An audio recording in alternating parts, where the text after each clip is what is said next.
जोरदार शक्ती प्रदर्शन करत वैभव नाईक यांनी कुडाळ मालवण मतदारसंघातून आज उमेदवारीचा अर्ज दाखल केला आहे। या सिंधुदुर्ग जिल्ह्यातील माझ्या सर्व सहकाऱ्यांच्या सहकार्यातून आज मी निवडणुकीचा अर्ज या भरलेला आहे।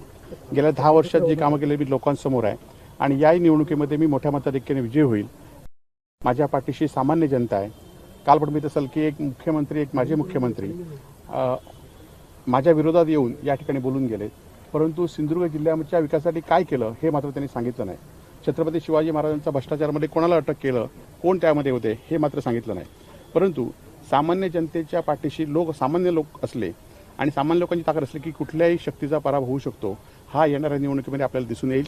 आज सुद्धा मी सर्वांचे मनापासून आभार व्यक्त करेन की कोणाला आम्ही बोलवलं नव्हतं, परंतु कार्यकर्ते स्वस्फूर्तीने आलेत आणि काही ठिकाणी बचत गटांना आणि सरकारच्या यंत्रणेचा गैरवापर करून काही लोकांना बोलावं लागतं आणि सभेनंतर काही लोक सभा संपण्याच्या आधी निघतात आणि आमच्याकडे भर उन्हात या ठिकाणी लोक आहेत।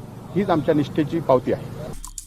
आमचे दिवसभरातले सर्व अपडेट्स, ताज्या घडामोडी आणि थेट लाईव्ह पाहण्यासाठी सबस्क्राईब करा, लाईक करा कोकणचं नंबर 1 महा चॅनल कोकण 7 लाईव्हचं YouTube चॅनल।